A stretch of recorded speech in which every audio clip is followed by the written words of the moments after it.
Bueno, buenas tardes, qué rico tenerlas aquí. Me alegro, no veo a nadie en la web, pero no importa, estoy feliz de que estén aquí todas ustedes. Y bueno, vamos a dedicar este tiempo tan especial.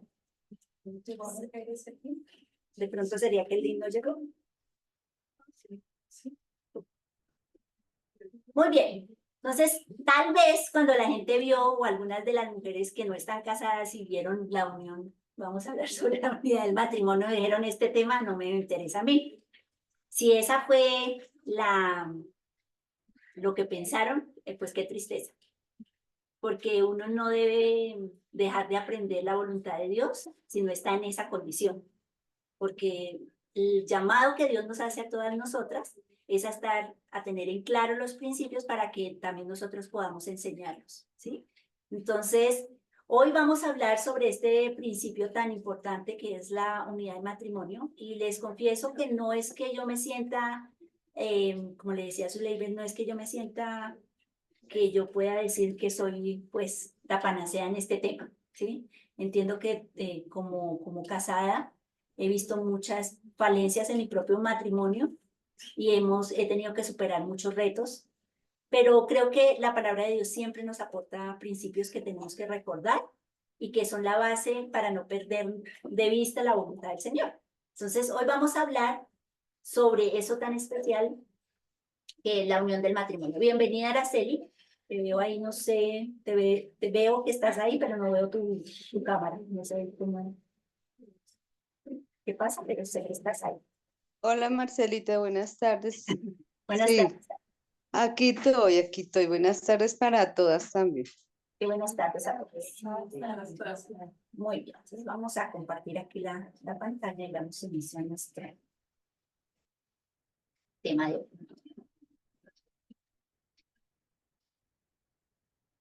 Bueno, entonces hoy vamos a hablar sobre la unidad en el matrimonio. Vamos a quitar esto.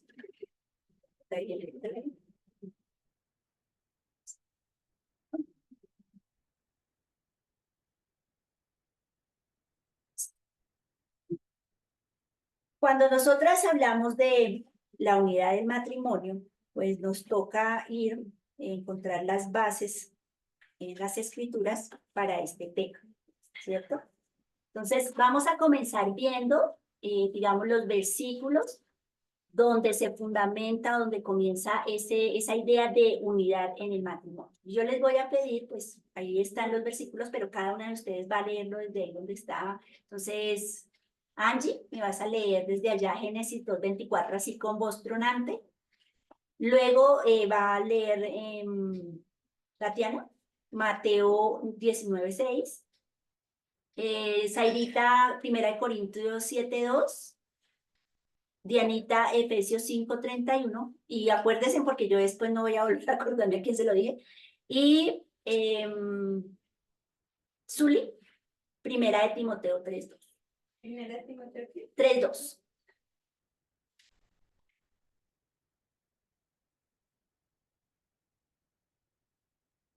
¿Listo? ¿Puedes comenzar, Angie? Génesis 2:24. Por tanto dejará el hombre a su padre y a su madre y se unirá a su mujer y serán una sola carne. Muy bien, yo le coloqué aquí como título Los tres testigos y les voy a decir por qué. Resulta que en la Biblia, o cuando nosotros seguimos un principio de la Biblia, consideramos que trasciende el tiempo y que se aplica, es porque lo encontramos tanto en el Antiguo Testamento, el Señor lo nombra y uno lo encuentra en el Nuevo Testamento. Entonces hay cosas que cuando pasan así trascienden como todo este tiempo y uno encuentra el sustento bíblico, entonces uno dice, este principio Dios lo rescata, ¿sí? Hay cosas que como por ejemplo el sacrificio de los corderos, uno no ve ya en el Nuevo Testamento nunca un pasaje donde dice, venga, cojan el cordero y sacrifíquenlo, porque eso ya está a la luz de Cristo. Entonces cambió el panorama, ¿sí? Entonces, aquí lo que yo hago es demostrarle que el principio del matrimonio y de la unidad del matrimonio sí está constatado por todo el marco de la Biblia, desde el Antiguo hasta el Nuevo Testamento. Entonces, vamos a leer el Mateo, Tatiana. ¿No me recuerdo, Mateo? Mateo 19:6. 19:6. Así que son ya más dos, sino una sola carne, por tanto lo que Dios juntó, no lo separaré al hombre. No lo separe el hombre. No lo separaré. Muy bien. Zaira, Uno muy fuerte, chicas. Dice, pero a causa de las fornicaciones, cada uno tenga su propia mujer y cada una tenga su propio marido. muy bien. Efesios 5:31. Por esto dejará el hombre a su padre y a su madre y se unirá a su mujer y los dos serán una sola carne. Muy bien. Y primera de Timoteo 3:2. Es necesario, pues, que el obispo sea irreprochable, el marido de una sola mujer, sobrio, prudente, decoroso, hospitalario y apto para enseñar. Ok.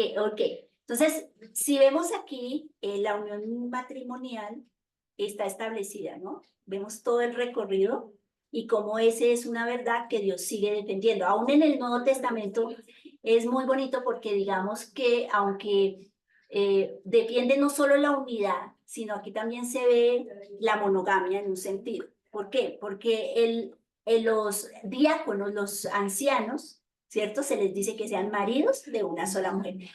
Yo tengo que decirles que en muchas culturas ya hemos aprendido o hemos visto y actualmente vemos que hay culturas que se lleva a cabo la poligamia. Hay culturas que practican la poligamia, pero la monogamia fue una característica de la iglesia cristiana. O sea, los cristianos los cristianos fueron los abanderados en esto de la monogamia. El pueblo judío practicó la poligamia, ¿sí? Vemos a Jacob, ¿cierto?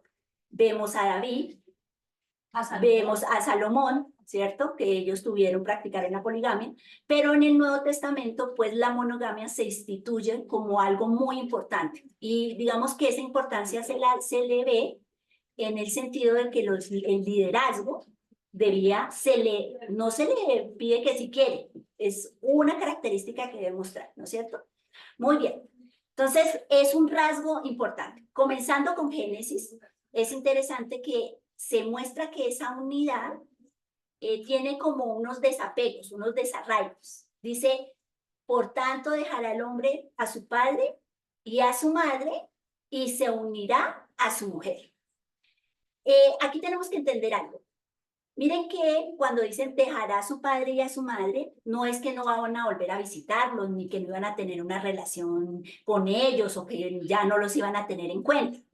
Porque si ustedes se dan cuenta, por ejemplo, en el caso del pueblo judío, ellos seguían alrededor del padre principal, ¿sí? Sino que realmente ellos entendían que esa nuevo hogar ya tenía una independencia.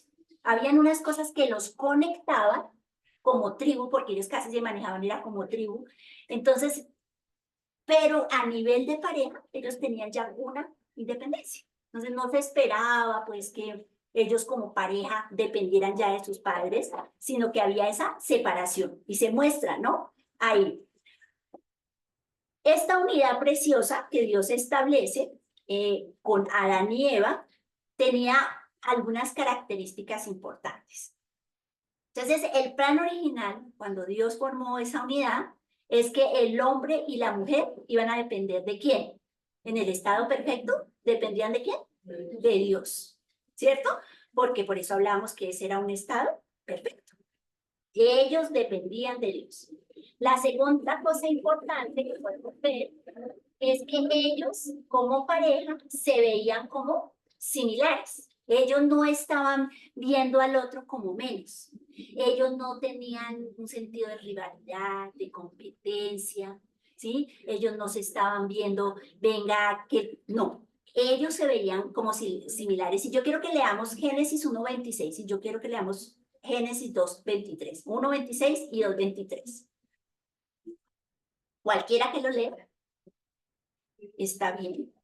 Si todavía no estás cargado, tengo. Génesis 2:23 y 1:26. Puede ser 1:26 para que vayamos en orden y después 2:23. Entonces dijo Dios, hagamos al hombre a nuestra imagen, conforme a nuestra semejanza, y señoríen los peces del mar, las aves de los cielos, en las bestias, en toda la tierra y en todo animal que se arrastra sobre la tierra. Hagamos al hombre, dice ahí, ¿cierto? Al comienzo, Jennifer. Sí, sí. Hagamos al hombre. Muchos de los que estudian, cuando habla de hombre, no está hablando solo de hombre como tal, del varón, sino en ese momento lo está generalizando. ¿Listo? Y Génesis 2:23. Dijo entonces Adán, esto es ahora hueso de mis huesos y carne de mi carne. Esta será llamada varona porque el varón fue tomado. Muy bien. Y a mí me gusta mucho ese pasaje, porque cuando él ve a Eva, él dice, uno no ve diciéndole, ay, esta será llamada varona, porque no, dice, esta será llamada varona. O sea, ese término varona, varón, ¿cierto? Entonces, él está diciendo, ella es igual a mí, tenemos la misma esencia. Y uno los comienza a ver en esa primera unidad, ¿cierto? En una conexión perfecta. Uno los ve disfrutándose el uno al otro, en esa perfección. O sea, él realmente no asumió la responsabilidad que Dios le había dado en esa perfección como una carga. ¿Cuáles eran las responsabilidades que Dios le había dado a Adán en esa perfección? La única que nosotros podemos ver así claramente, o las que podemos ver claramente. ¿Qué responsabilidades tenía Adán? Señorear sobre la tierra. Tenía señorear sobre la tierra, ¿qué más? No cometes agua. Bueno, una responsabilidad, un mandato. Para los animales. También, muy bien, tenía, con eso que reflejó el hecho de que él era un ser inteligente, tenía una administración, porque como se le había dado a él, por eso yo le digo, bueno, póngale el nombre a los animales, ¿qué más? Llenar la tierra. Reproducirse. Reproducirse, ¿qué más? Hay una que les falta. Cuidar la tierra. Y cuando hablaba de labrar la tierra, él era el encargado de la provisión, ¿no es cierto? Y uno no ve a Adán en ese proceso de cuidado, de proveer, de pronto haciéndolo de mala gana, ni cuando a Eva se le designa y él la ve, nunca vemos a Eva renegando de pronto de la condición que iba a tener, no. O sea, realmente ellos estaban disfrutándose el uno al otro. Entonces dice ahí, cada uno quería cuidar al otro a voluntad propia y sin exigencias. Génesis 2:18.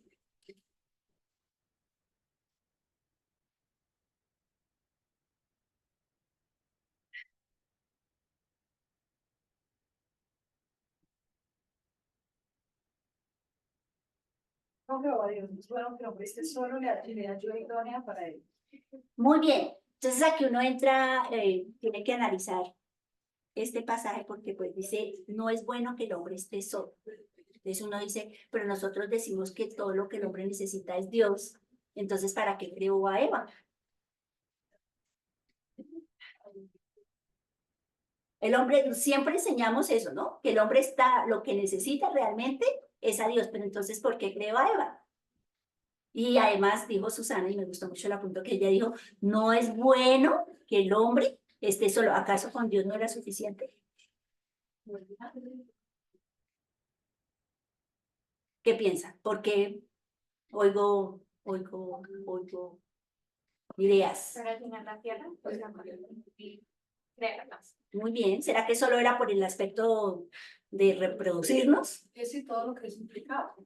Ah, muy bien. No era solo la reproducción, ¿cierto? Porque de pronto lo podemos dejar. Es cierto, pero no lo podemos dejar así, porque yo no creo que Dios estuviera pensando solo a Idonia para que tuviera hijos y ya. No, porque Dios es un Dios integral. Y nos damos cuenta que cuando Dios impacta al ser humano, lo impacta en su voluntad, en sus emociones, ¿cierto? Entonces, voluntad, emociones, ¿qué es el otro? Mente, emociones y voluntad, en todas esas áreas. Asimismo, esa relación debía impactarlo en todas esas áreas. Debía llenar, debía ser idóneo en todas esas áreas. Y si uno lo piensa así, porque es cierto que ellos necesitaban Dios los hizo dependientes de él como creador, pero Dios les dio un compañero en identidad de su humanidad y ellos se podían relacionar, tenían la inteligencia, ¿cierto? Ambos eran inteligentes, se podían relacionar de una manera inteligente, podían compartir esa emoción de amarse en el uno al otro también, podían tomar decisiones ambos, tanto que ellos finalmente tomaron la decisión de separarse del Señor, porque eso fue en conjunto, fue comunidad que lo hicieron, sea que Eva lo engañaran, pero Adán también, ambos tomaron como esa unidad la decisión. Por eso es que cuando finalmente Adán hace y come el árbol, dice, ahí es donde se efectúa el cargo de toda la ley. que traía el comer del árbol de la ciencia del bien y del mal. Muy bien, entonces ellos estaban disfrutando de esa relación que tenían, esa unidad. La palabra en hebreo, Dabá, Dabá, es en hebreo. Esa palabra que está ahí es en hebreo. Es la palabra y acá es la transliteración. O sea, como escrita con las letras nuestras de una manera que lo podamos entender. Dice, esta palabra se puede traducir como pegarse, adherirse o aferrarse. En el contexto de Génesis 2:24 implica una unión profunda y permanente entre el hombre y la mujer, sugiriendo una conexión no solo física, sino también emocional y espiritual. La idea es que el hombre y la mujer se conviertan en una unidad inseparable, compartiendo una vida juntos en todos los aspectos. Pero, ¿qué palabra es? Dabá. Pero en español. Es unir, unirá. Unir como Unirá, unirá, unirá. pegarse. O sea, la palabra unirá, mira, la palabra unirá que está traducido ahí en el texto de Génesis es Dabá, ¿ok? Creo que no estoy grabando, ¿cierto? Sí, sí. ¿Sí? No veo el... Sí, ahí está. Ah, Abajito al lado del Listo. logo. ahí está. Solo quería ver que estuviera. Muy bien, es que acá no lo veo. No lo veo. Entonces, miren lo bonito, que esa unidad era aferrarse, estarse así. Por eso dice, los dos serán una sola carne. Dios los ve así, unidos. Por eso vamos a ver que la violación de esa unidad trae unas implicaciones profundas.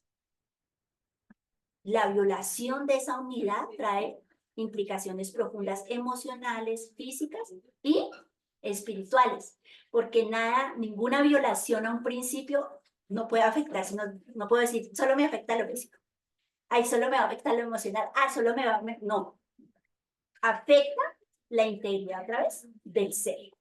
Muy bien. Entonces, cuando hablamos de unidad en el matrimonio, allá en ese estado perfecto, estamos viendo que ellos tenían unidad perfecta en lo espiritual porque ambos dependían de ¿quién? De Dios. Emocional, porque como estaban dependiendo de Dios, se daban al otro en servicio sin ninguna clase de prevención, buscando el bien total del otro. O sea, en ese estado de perfección, eso era lo natural. ¿Se acuerdan cuando voy a hacer una comparación, un contraste? Porque a veces cuando uno hace un contraste como que entiende mejor. Cuando nosotros hablamos de Satanás y hablamos de su yo habla, decimos que Satanás es qué y qué. Cuando hablamos de su yo, de Satanás. Muy bien. Cuando hablamos de Satanás, hablamos que él es mentiroso. De su yo, de la esencia de él, es mentira y padre de mentira, porque no puede salir nada más de él. Cuando hablamos de la perfección en cuanto a la unidad, el hombre y la mujer, lo natural que debía salir de ellos era ese cuidado emocional perfecto, ¿sí? Y piensen tómense en un momento y piensen ahí cómo sería un esposo dándose totalmente en la parte emocional. ¿Qué sería en esa parte emocional dando lo perfecto? Piensen en cosas perfectas. Siempre pensamos en lo malo, pero ahora pensemos en lo bonito. Eso, piensen en lo bonito. ¿Cómo sería? ¿Te serviría? Bueno, es servicio, ¿cierto? De pronto, pongamos algo así como curioso. Que va a ser el tinto y ahí lo hace curioso, ¿cierto? Que le va a ayudar a traer el mercado y va así, vamos a comprar el sol. Iban a hacer un proyecto y listo, yo te apoyo, tú me apoyas, chévere, lo vamos a hacer. ¿Qué más? A ver. Cantaleta. Sin cantaleta. Ay, mira, quiero poner esto y no va a decir, ay, sí, en 2 meses, después te lo arreglo. Ay, me parece algo chistoso. Una esposa que, ¿me arreglas esto? Sí, mi amor, ya te lo arreglo. 85 años después, no le arregla. No, exacto, esas cosas no pasaban en la perfección. No, él él era sensible a esas necesidades, no suena chistoso, pero eso, digamos que de una necesidad, y él estaba pronto a decir, eso es una necesidad para mi esposa, la quiero suplir, quiero ayudarle. Y la esposa a sí misma. Sí ve que para nosotros es difícil pensar en cosas bonitas porque no nos fluyen tan fácil como ver lo malo, ¿no? Que ya nosotros sí somos buenos en eso. Pero emocionalmente de eso estoy hablando y tal vez no alcanzo a recrear el cuadro lo que es la perfección, pero ellos se daban en todos los aspectos sin ninguna clase de prevención. ¿Sí? No había prevención alguna del uno al otro. Obviamente estaba la parte sexual y ellos también la disfrutaban. ¿Sí? No habían temores, no habían complejos, no habían miedos de entregarse al otro. Acuérdense en que ni siquiera en esa parte física, en la perfección, ellos, digamos, veían su cuerpo como algo malo. Solo hasta que comieron es que ellos dijeron, ¿cierto? Que estaban desnudos y no se avergonzaban. Muy bien, entonces en ese estado de perfección era ahí, cuando hablamos de unidad, estaban integrados todos esos elementos. Pero había un pegante voy a usar el término, había un pegante que los unía, ¿cierto? Había como algo que los unía. ¿Qué era lo que los unía realmente? ¿Qué era lo que alimentaba esa unión, ¿cierto? Vale la pena como pensarlo. ¿Qué era lo que hacía que realmente todos esos elementos espiritual, emocional se dieran? Sería el amor. Ah, bueno, dice Jenny el amor. Muy bien, entonces hemos visto cómo está la base entre dos personas, esa unión especial. En el Antiguo Testamento, la violación de esa unidad matrimonial era vista como algo grave, ¿sí? En la ley era visto como algo grave, y si Dios lo pone así es porque para él era grave, no era un juego. Hoy en día nosotros jugamos y hacemos chistes de la infidelidad y hacemos chistes de todas esas cosas y lo tomamos a la ligera y hablamos de ese tema a la ligera, pero esto no es un tema chistoso, eso es un tema doloroso. La infidelidad es algo muy doloroso. Y cuando Dios pone sus leyes, realmente está haciendo un cuadro, porque acuérdense que todas las normas de Dios estaban primero para mostrar lo pecaminoso, lo malo, y si muestra que es algo malo es porque realmente eso daña a su criatura. Cuando Dios le llama algo malo es porque eso daña a la criatura. Entonces vamos a ver algunos mandamientos de cómo Dios mostraba, ¿sí? Cómo Él trataba esos casos, el caso de la falta o el trastocar esa unidad. Éxodo 20:14, Deuteronomios 22:22, Levíticos 20:10 y Proverbios 6:32 al 35. Éxodo, no cometerás adulterio. Muy bien. Deuteronomios 22:22. 22. Uh-huh. Si fuere sorprendido alguno acostado con una mujer, acostada con un marido, ambos morirán. Casada, perdón. Como Con su marido, ambos morirán.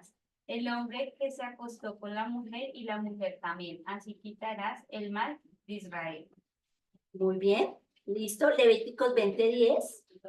Si un hombre cometiera adulterio con la mujer de su prójimo, el adúltero y la adúltera indefectiblemente serán muertos. Muy bien. No sé si los de la web, Ana y Araceli, alcanzaron a oír el pasaje. Bien. Pero si no, pueden buscarlo ahí. Levíticos 20:10 para que lo puedan leer ustedes mismos si no lo alcanzaron a leer. Y Proverbios 6:32 y 35. Mas el que comete adulterio es falto de entendimiento, corrompe su alma, el que tal hace heridas y vergüenza hallará, y su afrenta nunca será borrada. Porque los celos son el furor del hombre y no perdonarán en el día de la venganza. No aceptará ninguna rescate, ni querrá perdonar, aunque multipliques los dones. Muy bien. Este pasaje es muy profundo y revela el dolor de la situación de una infidelidad, ¿sí? Lo que está diciendo es que cuando la persona es encontrada en infidelidad, la persona, el que ha sido ofendido, que en este caso parece ser un varón, ¿no? Que encuentra a la persona amada en infidelidad, lo que dice es que la persona que encuentra en infidelidad tiene una reacción violenta. Eso es lo que está diciendo, se está exponiendo en ese momento a la reacción violenta de la persona. al que ha sido, el que ofendió, se va a encontrar con eso. ¿Qué más dice? Dice que esa afrenta trae vergüenza y ¿qué más? Heridas, dolor. Cuando Dios, uno ve a veces eso y no se da cuenta cómo Dios realmente está mostrando el marco de daño que le está haciendo, que se le va a causar a la otra persona en la ruptura de una unión matrimonial. O sea, hay un daño profundo, se está generando un dolor. No es fácil lo que está viviendo la pareja cuando eso pasa en esa unidad. Sí, por eso Dios cuando muestra eso, lo que está haciendo en el Antiguo Testamento y como en muchos otros pecados, porque acuérdense que este pecado no es más grave que la mentira, que es lo que no nos gusta. O sea, hoy estoy hablando de esto porque pues es el tema y me corresponde, pero yo no estoy diciendo que este pecado sea peor que mentir, que codiciar, no, ¿sí? Acuérdense que ante Dios los pecados son graves, pero en realidad hay pecados que sí traen consecuencias más graves que otros, humanamente hablando. ¿Sí? Una cosa, si yo digo una mentira, eso es ante Dios, eso es grave, eso Dios no lo mide. Pero una mentira, digamos, que el niño dijo, me comí el dulce, pero no se lo había comido, o me dijo, no me lo comí, pero sí se me lo comí. ¿Eso es una mentira? Sí, pero la consecuencia a nivel de eso no es tan grave como una infidelidad. ¿Cierto? ¿Sí entienden? O sea, el daño que se le causa a la persona es profundo, es difícil, y no es fácil. Y Dios nos alienta a amarnos los unos a los otros. Ahora, todo lo que es violación al amor, no lo acepta Dios. Llamémoslo como lo llamemos, no lo acepta Dios. Dios no le va a dar el golpecito, nunca nos da el golpecito para decir, no, usted violó la ley del amor con el otro y Dios estar bien, no lo va a hacer. Pero este es el marco. Entonces, mire que Dios sí viene dándole una importancia a esa unión matrimonial. Lo estamos viendo. Y cierro con este pasaje que me parece muy precioso. Lo voy a leer acá. Está en Malaquías 2, 14, 16. Dice así. Y aún preguntan ustedes, ¿por qué? Pues porque el Señor es testigo de que tú has faltado a las promesas que le hiciste a la mujer con quien te casaste cuando eras joven. Era tu compañera y tú le prometiste fidelidad. ¿Acaso no es un mismo Dios el que ha hecho el cuerpo y el espíritu? ¿Y qué requiere ese Dios sino descendientes que le sean consagrados? Cuídense ustedes, pues, de su propio espíritu y no falten a la promesa que le hicieron a la esposa de su juventud. El Señor Dios de Israel, el Todopoderoso, dice, cuídense, pues, de su propio espíritu y no sean infieles, pues yo aborrezco al que se divorcia de su esposa y se mancha cometiendo esa maldad. Coloco el contexto. Lo voy a cortar. Realmente el pueblo, en ese momento el pueblo de Israel estaba diciendo, ay, pero Dios, ¿cómo por qué no se escucha? Y por Dios, ¿por qué como que no nos atiende? Y ellos estaban divorciándose de sus esposas porque sí, por cualquier cosa, y las estaban dejando, las estaban abandonando. Entonces, no había como una razón real para hacer eso. Y ellos estaban, pero sorprendidos. El Señor les dice, ¿cómo es que ustedes están sorprendiéndose de que yo de alguna manera esté reaccionando? Miren su comportamiento, están dejando a su mujer. Ustedes creen que yo no me di cuenta y me gusta eso. Él fue testigo de esos votos que se hicieron. Es lo que le está diciendo. Tal vez a ustedes se les olvidaron, pero yo sí fui testigo de esos votos que ustedes hicieron en el momento del matrimonio. Terrible. ¿Sí? O sea, a mí me impacta esto. O sea, tal vez a nosotros se nos olvide, pero Dios sí sabe lo que hemos prometido en esos votos iniciales de matrimonio. ¿Eso qué nos está mostrando? ¿Que para Dios no es importante el matrimonio? Sí. O sea, yo quiero resaltar la importancia de esa unión ante Dios, porque hoy en día la tomamos a la ligera. Nos parece que romperla como que no importa. Y nos parece que la infidelidad hoy en día es como un juego, ¿no? Uno ve las películas y está todas las películas que usted vea. En una capítulo está con este, al otro está con el otro, al otro ya termina la temporada y ha estado como con 15. ¿Cierto? Y uno comienza, uno cuando ve algo, no es que uno sea religioso, es que uno debe aprender a entender. Eso es una película, pero eso es un principio que yo acepto. O sea, uno tiene que filtrar la información que uno ve. Yo no les estoy diciendo que sean unos mojigatos y que yo no vea películas o que no vea series y que no vea eso, no.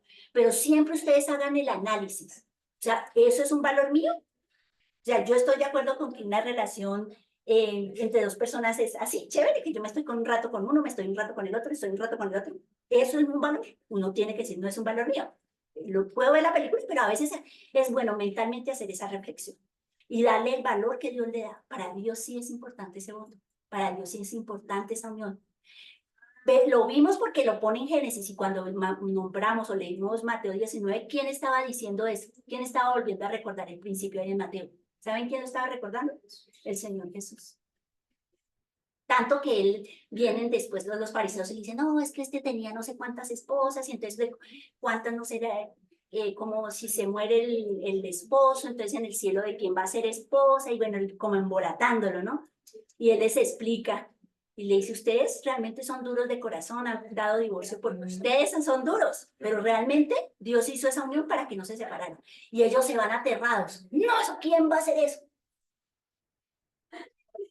Ellos se fueron aterrados porque el Señor les dijo eso, o sea, no les acolitó, no les dijo, ay, sí, qué bien, porque las razones por las que ellos estaban dando en ese momento de divorcio eran unas razones que no eran válidas. ¿Listo? ¿Alguna pregunta hasta ahí? ¿No? Entonces, ¿qué pasó?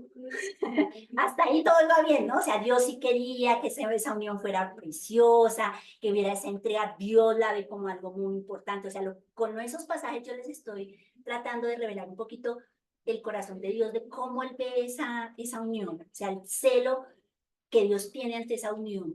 O sea, para Dios era grave la violación de esa unión porque eso demuestra que para Él era importante. Pero sabemos que algo pasó, ¿cierto? Entonces, esa relación preciosa, esa unidad se rompe cuando el hombre realmente se separa del Señor. Y ese propósito que Dios tenía para la unidad se vino a pique. ¿Por qué? Acuérdense que les dije, ¿cómo así? ¿Cuál era el pegante que mantenía esa unidad? ¿Cierto? ¿Cuál era ese pegante? Pues era Dios.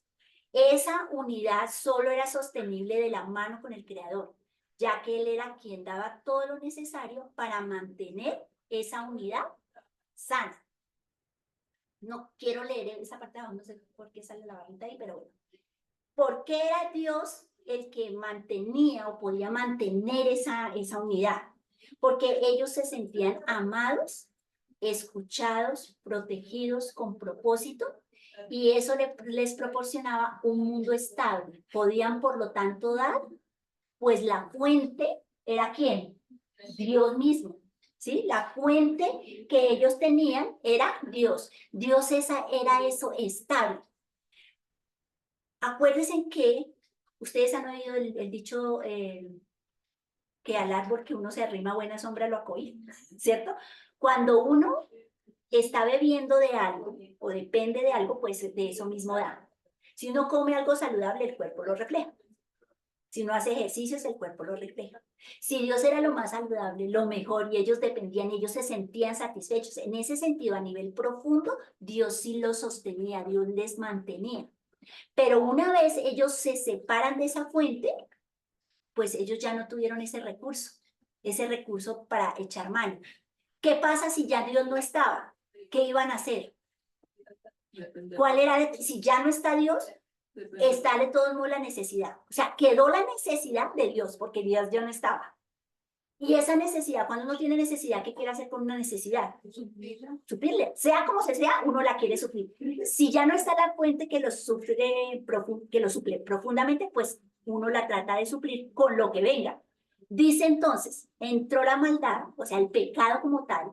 El hombre y la mujer tratarían de buscar en el otro lo que necesitaban.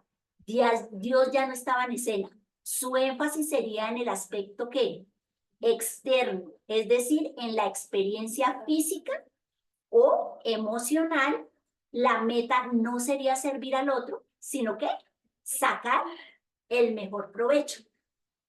Realmente, si lo vemos de verdad de una manera muy simplista o simplificada, eso es lo que hoy en día nos mueve a nosotros. Ustedes todas han sido jóvenes, todas han estado enamoradas en algún momento de su vida. Y uno, que lo primero que lo mueve a uno la emoción, ¿cierto? Uno, ay, uno comienza a sentir cosas y ay, uno se siente como que se derrite, ¿no? Cuando lo ve y entonces viene el contacto físico, que es un elemento que no le tenemos cuidado en una relación y eso alimenta esa sensación emocional y uno se siente como en la gloria. Pero ¿qué pasa con esas cosas con el tiempo? Eso se va a terminar. Eso no va a ser igual siempre. No siempre va a haber la misma sensación ni emocional ni física. Y cuando ya eso no esté, por eso es que uno comienza a ver ya al otro no tan bonito, ¿no? Ya uno no comienza a ser tan agradable estar con esa persona, porque esa sensación, esa emoción, toda esa efervescencia que había, eso va menguando. Y se le va a agregar otras cositas. A eso se le va a agregar otras cositas que van a deteriorar, que no van a ayudar en ese proceso. Porque como Dios no está en escena, pues lo natural de un corazón sin Dios, y lo hemos visto en Mateo, ¿qué sale del corazón del hombre? Lo malo, ¿cierto? Yo pongo solo algunas cositas. Pues, ¿qué vemos cuando Dios no está? Esto es lo que vemos en la sociedad, actitudes competitivas. Ustedes ven parejas donde el esposo está compitiendo con la mujer está compitiendo con el esposo. Entonces la mujer dice algo y el esposo quiere decir algo como para demostrar que él sí lo hace. El hombre hace algo y la mujer quiere mostrar que es mejor y uno está entrando en una competencia en la relación de mostrar cuál es el más poderoso, el más inteligente, el que sabe manejar bien la plata. Entra la infidelidad, porque como ya no está esa satisfacción emocional y física, los celos, entonces uno se cree dueño de la otra persona, que la tiene que controlar, que no puede relacionarse con nadie más. Peleas, ¿sí? Porque a usted le gustan las papas peladas, a mí me gustan las papas sin pelar, porque usted pica de una manera, porque usted coge la toalla y la pone aquí, porque yo pongo la toalla allá, porque las chancletas usted las tira, porque a mí me gustan las chancletas en el cajón. Todo eso son elementos. Críticas, menosprecios. Entonces entran elementos ya más complicados como la violencia física, económica, emocional, psicológica, que eso también lo vemos que hoy en día ya ese aspecto se ve más, ya hablamos más de esas cosas, que qué bueno que se hablen, qué bueno que nos abran los ojos y aún como mujeres podamos reconocer eso no está bien que nos traten mal, no está bien que nos humillen, no está bien que nos minimicen, no está bien que nos valoren nuestro trabajo, así sea en casa, en el trabajo que estemos haciendo de oficina, donde estemos, nadie debe por qué menospreciarnos, mucho menos el esposo en la unidad matrimonial, ¿cierto? ¿Por qué? Porque el verdadero amor solo viene de Dios. Y si Dios no está, pues eso es lo natural. O sea, todo esto es natural cuando Dios no está gobernando. Pues uno ya entonces ve ese panorama y uno como que queda sin esperanza, ¿no? ¿Cierto? Uno siente como un desazón y de pronto uno puede llegar a decir, bueno, como mal sacan la conclusión las personas, ¿para qué casarnos? Si eso va a ser sufrimiento y eso eso no es así, no es todo así. Si Dios no estuviera, nosotros sí podríamos verlo así, pero siempre con Dios hay esperanza. Y Él vino a dar vida donde no había vida. Él vino a levantar lo que se había caído, a reconstruir. No estoy diciendo, ya vamos a hablar, que todo va a ser el color de rosa, pero sí hay esperanza. Miren este pasaje tan lindo y vamos a ver, lo vamos a desglosar por qué en el matrimonio podemos hablar de esperanza. Dice, y aquel que es poderoso para hacer todas las cosas, mucho más abundante de lo que pedimos o entendemos, según el poder que actúa en nosotros, a Él sea la gloria en la iglesia y en Cristo Jesús, por todas las edades, por los siglos de los siglos. Dice, al que es poderoso para hacer todas las cosas, ¿qué? Mucho más abundantemente de lo que pedimos y pensamos. O sea, a veces nosotros nos quedamos cortos, pero Dios no. ¿Cómo no se quedó Dios corto en el aspecto del matrimonio? Resulta que como el hombre se desconectó con Dios, ¿cierto? Que era el pegamentico, lo que nos permitía estar como en esa unidad, que es lo que él desea, ese cuidado, ese entregarse al otro de alguna manera. En la cruz, cuando el Señor paga la deuda y paga por el hecho de que tengamos esa maldad, Él abre, conecta de nuevo, nos da la oportunidad otra vez de estar conectaditos a nuestro Creador. Eso fue lo que hizo. O Estábamos desconectados, por eso la muerte, separación. Estábamos desconectados y Dios nos enchufó ahí en el Señor. Hagan ahí como el ejercicio. Hagan el ejercicio para que no se me duerman porque yo sé que se me están durmiendo. Párense en un momentico y suban los brazos y hagan la gráfica de que se conectaron con el Señor. Rápido, 5 minutitos. Rápido. ¿Están conectadas? Allá es Zaira, conéctese con el Señor. Un momentico allá. Están ahí conectadas. Ahora, desconéctese. ¿Se conectan? Desconéctese. Muy bien, listo. Ese es, gracias Ana por seguir ahí el ejercicio. Entonces nos conectamos con el Señor y de alguna manera, yo sé que esto es un gráfico. Estamos ahí conectados, ya no estamos otra vez desconectados, conectados. Y el Señor entonces no solo nos estamos conectados, sino que como todavía ya, ahora ya está el pecado, la maldad está en nosotros, eso ya no se va a quitar, eso no se va a quitar. Dios nos dio herramientas para ayudarnos a mantenernos conectaditos. ¿Cuáles son esas herramientas? El Espíritu Santo, que nos capacita para hacer lo bueno, y la palabra de Dios, que es el mapa de recorrido acá en la tierra.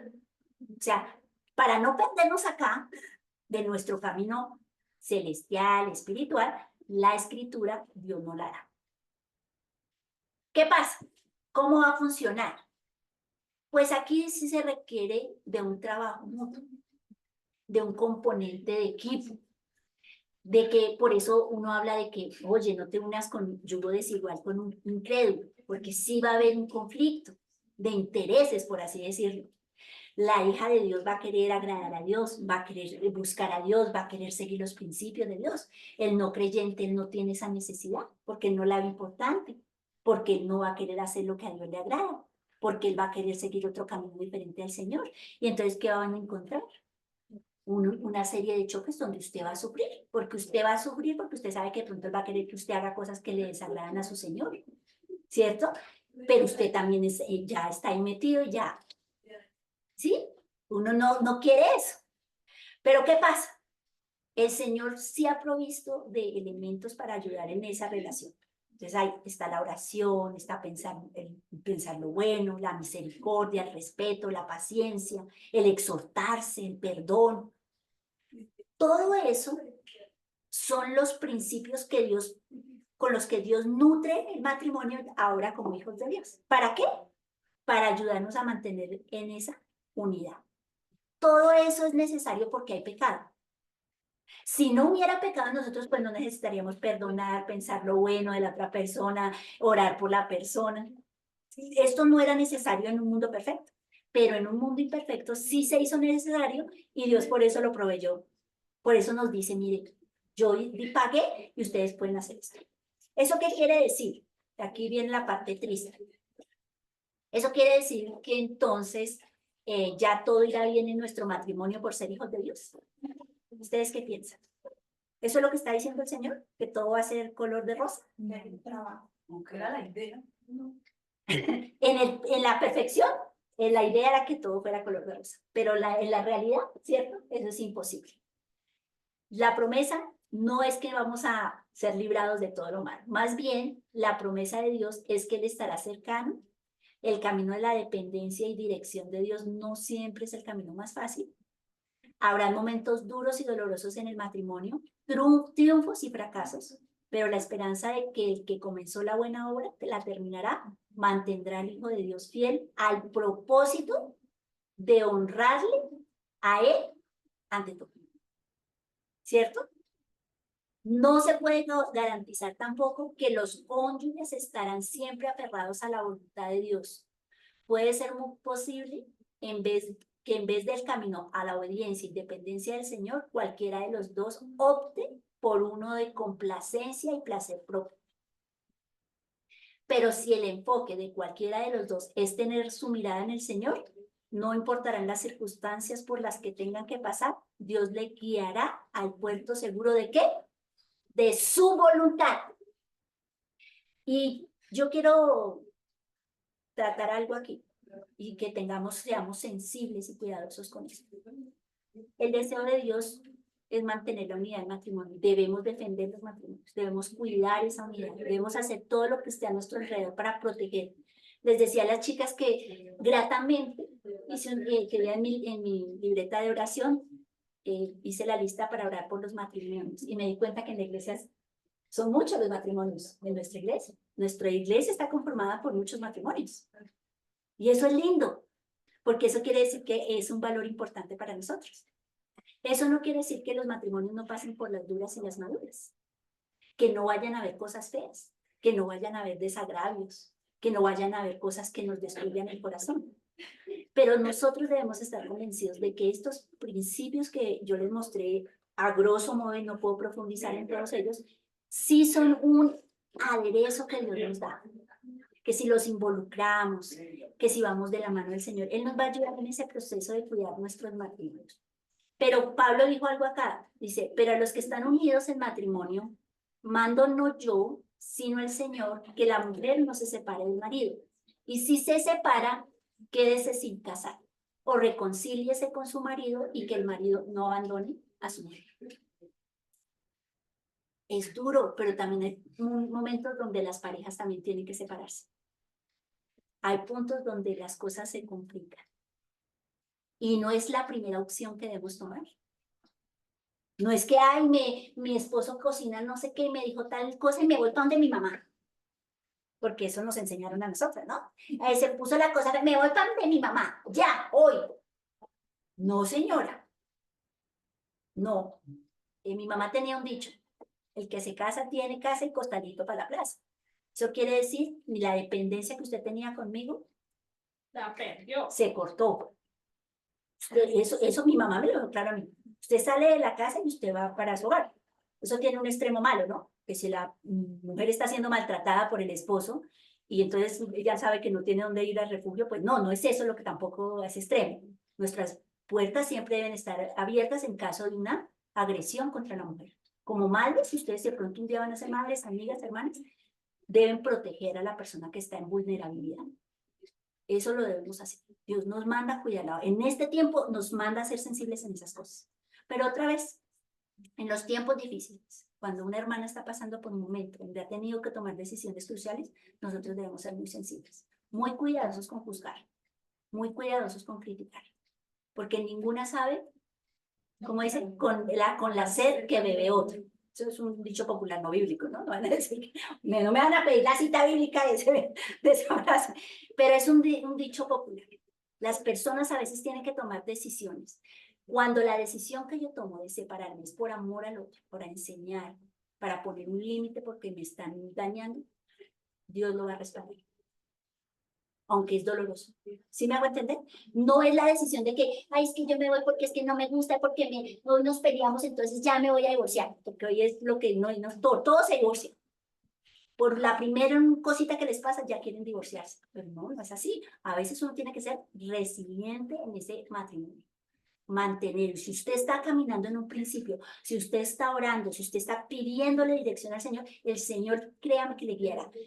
O escuche a los consejeros, escuche la voz que les aconseja, busque la palabra, ore y yo sé que Dios le va a guiar. En su caso particular, le guiará conforme a su voluntad. Y esté tranquila, la vida no tiene que ser color de rosa.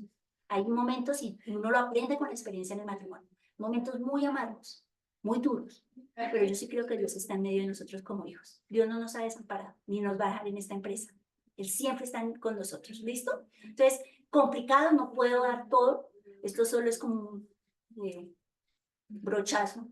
Mucho para profundizar, mucho para que ustedes le pregunten al Señor, para que se cuestionen, pero también un llamado para que protejamos nuestros matrimonios, para que honremos esa posición que tenemos, para que amemos eso y para que entendamos que solas no vamos a poder cuidar algo tan precioso, porque eso fue diseñado para mantenerse con el Creador.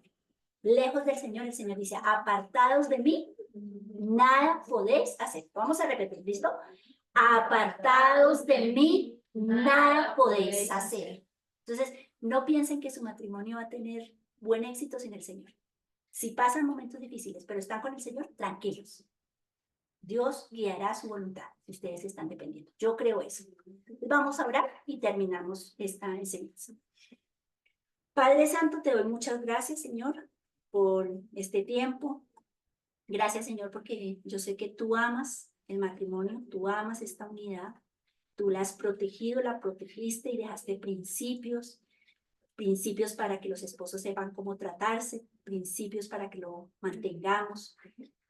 Y pido, Señor, pido de una manera muy especial que tú, por favor, nos ayudes a profundizar en este tema, que nos ayudes también en estos momentos cruciales y complicados donde las personas en sus matrimonios están entre la espada y la pared por la dureza de nuestros corazones, por la realidad del pecado entre nosotros. Que nos ayudes a ser sensibles, amorosos, comprensivos, protectores, pero también que podamos aconsejar siempre en lo bueno y en los principios tuyos. Te alabamos, Señor, en el nombre de tu Hijo Jesús. Amén. Muchas gracias. Que el Señor me les bendiga, mis hermanitas. Gracias, Marcelita. De nada, Miara. De nada, Ana.